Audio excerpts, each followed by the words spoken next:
This is the best LEGO Star Wars set under $50.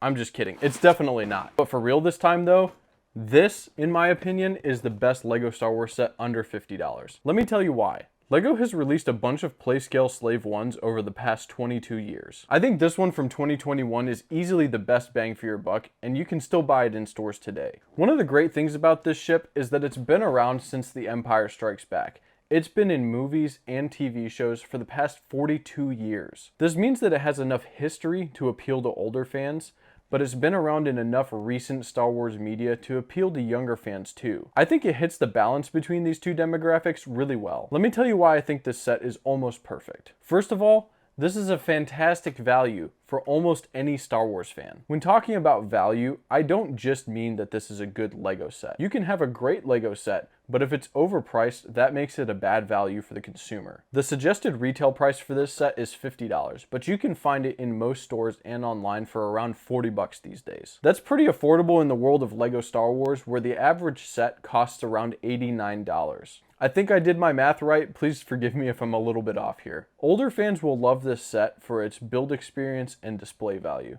While on the other hand, I think younger fans will probably enjoy it for the play features and the smaller form factor. Let's take a look at this set from the perspective of an adult first, since that's technically the category that I guess I fit into pretty comfortably at this point in my life. As far as minifigures go, you only get 2 of them in the set, but at least they're both nicely detailed. Both figures have arm and leg printing, and the quality of the printing looks great, as we would expect. I would definitely say that this Boba Fett minifigure would look better with a dark green helmet rather than the sand green one that they've been using for a while now, so hopefully we'll see that in the future. At this point, it's not a deal breaker for me though, because that's not the reason I'm buying this set. For 500 pieces or so, this ship looks awesome. It's immediately recognizable, and the scaling seems to work pretty well overall. The angles look great, and I think the stud shooters on the front of the ship don't really take away from the overall look and feel of the model like they do on some other sets. One of the best decisions LEGO made when designing this set was including this maintenance cart, which actually doubles as a display stand. LEGO doesn't usually include display stands in their smaller sets.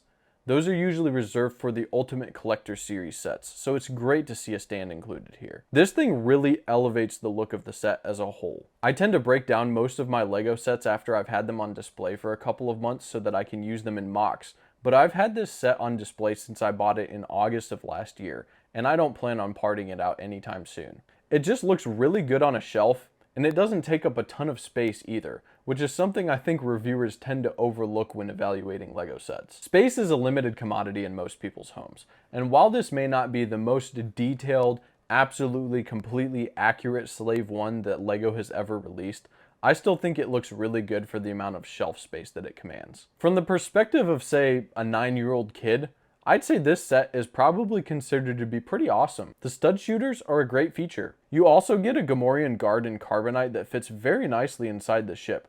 I think it's really cool that they were able to include this at such a small scale. One thing you don't see very often with sets this size is a handle. This is usually a feature that you would find in larger or heavier sets, but I think it adds some great functionality here. Kids and some adults alike love to run around and swoosh their ships through the air. So the inclusion of a handle on this set gives it a strong 10 out of 10 in the swooshability department. At the time of posting this video, the set is on sale for $40, which is a great deal in my opinion. If you're thinking about picking this up for yourself or for somebody else and you want to help support my channel, you can use the affiliate link down in the description of this video when you make your purchase. I can never really decide whether I prefer Star Wars ships at minifig scale or at smaller sizes like this. On the one hand, minifig scale is better for inclusion in large-scale mocks and offers much more detail. But on the other hand, the small form factor of a set like this makes it much more affordable, and it works as a great display piece that doesn't take up an entire shelf. The $50 X-Wing and $45 TIE Fighter are 2 other sets that I think work really well at this scale, even if the TIE Fighter looks a little squished compared to its on-screen appearance. I would love to see more sets in the future around this size that are as well thought out as these. What do you think would be the best candidate for a nicely detailed $50 set in the future? Put your ideas down in the comments section below. I love to hear your thoughts on these. If you enjoyed this video, don't forget to drop a like for the YouTube algorithm and subscribe if you want to keep seeing more of my videos. Otherwise, thanks for watching, and I hope you have a good one.